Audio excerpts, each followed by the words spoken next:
De l'Épître aux Romains, chapitre 11, versets 25-26. Je ne veux pas que vous ignoriez ce mystère, pour que vous ne vous estimiez pas sages à vos propres yeux. L'aveuglement qui a touché une partie d'Israël durera jusqu'à ce que la masse des gentils, les non-juifs, sera entrée. Ainsi Israël sera sauvé selon qu'il est écrit. Le libérateur viendra de Sion, et il éloignera de Jacob toute impiété. Et ce sera là mon alliance avec eux, quand j'aurai ôté tous leurs péchés.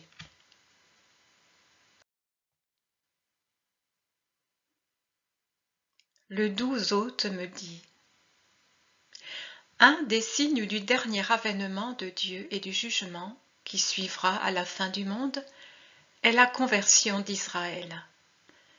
La conversion d'Israël sera l'extrême conversion du monde à Dieu. Pourquoi eux, les derniers, eux qui ont été les premiers à appartenir à Dieu, par décret éternel et par décret humain? Que le décret éternel ne paraisse pas injuste. Ce peuple a été le premier, ou pour mieux dire l'unique, à posséder la connaissance des vérités surnaturelles. Il aurait dû être le tout premier dans la nouvelle Église, celle des chrétiens, de la même façon qu'Adam et sa compagne auraient dû être les tout premiers du peuple céleste. Mais la mauvaise volonté a transformé les premiers en derniers.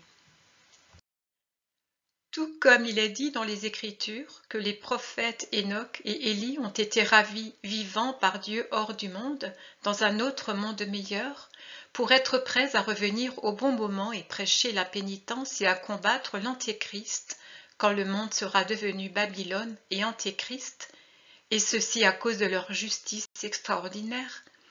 De même, il est dit dans l'Écriture qu'Israël, lui, sera réprouvé par Dieu à cause de ses péchés, et, de premier qu'il était, sera le dernier à entrer dans le royaume du Christ. Adam est une figure emblématique de ce qu'il advient lorsqu'on tombe dans la réprobation de Dieu. Pour son péché, il a dû attendre aux enfers pendant des siècles et des millénaires, malgré la longue expiation qu'il avait déjà faite sur la terre. Après, il a pu être au moins admis au lieu où Enoch et Élie jouissaient déjà depuis des siècles de l'heureuse amitié de Dieu. C'est ainsi que pour le peuple hébreu, le royaume de Dieu, qui n'est pas inexorablement fermé du fait qu'il a été par eux dédaigné quand il aurait pu être accueilli, c'est ainsi que des siècles et des millénaires devront passer avant qu'Israël ne redevienne ami de Dieu le Père, le Fils, le Saint-Esprit. D'abord deviendront peuple de Dieu les autres peuples. Les Juifs seront derniers, même si ceux qui amènent le salut au monde viendront toujours de Sion. Ici, la parole Sion est employée pour signifier Israël, et Israël ici signifie peuple des fils de Dieu. Jésus est venu d'Israël. Enoch et Élie également sont venus d'Israël, et ils reviendront. Ils reviendront pour préparer le retour du Fils de Dieu, le Christ, pour qu'à son retour l'impiété ou l'abomination de la désolation ne soit pas étendue sur toute la terre et dans tous ses lieux, selon la parole de l'Évangile, comme un marécage de corruption.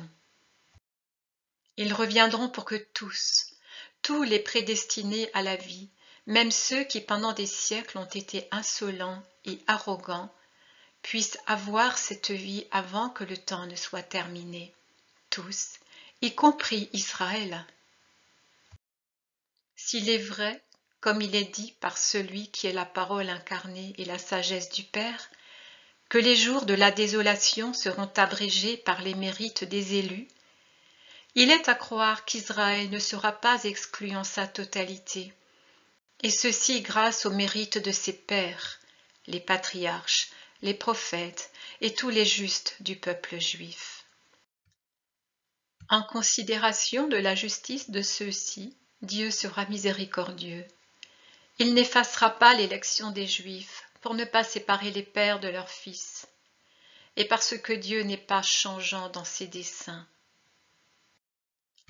Plein de miséricorde même pour les païens et les idolâtres, plein de miséricorde pour tous les pécheurs qui se repentent, Dieu ne pourra cesser d'être Père de miséricorde pour ceux qui étaient son peuple, et qui, pour un zèle qui a cessé d'être juste, parce que sans mesure et sans ordre, un zèle qui se voulait et se croyait plus parfait que le décret même de Dieu, que son vouloir et son dessein, n'ont pas su croire, accepter, accueillir le Christ, ainsi que le Père le leur avait envoyé.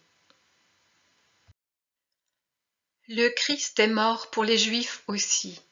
Sur la croix, dans ses prières extrêmes, il a prié pour les Juifs plus que pour tout autre peuple, car ils étaient ceux qui avaient le plus mérité la réprobation de Dieu et qui auraient persisté de façon obstinée dans leur erreur. Pourquoi a-t-il fallu que le peuple élu devienne le plus coupable? Dieu ne pouvait-il pas empêcher qu'il le devienne? Ne pouvait-il pas agir envers son peuple élu de la même façon qu'il a agi envers Saul, devenu Paul? Ne pouvait-il pas foudroyer les chefs des prêtres, les pharisiens et les scribes, de façon à les convertir à la vérité et à la justice? Bien sûr qu'il aurait pu. Mais en quoi alors aurait consisté le mérite de leur conversion? Que vaut une conversion non spontanée, mais forcée par le pouvoir et le vouloir divin?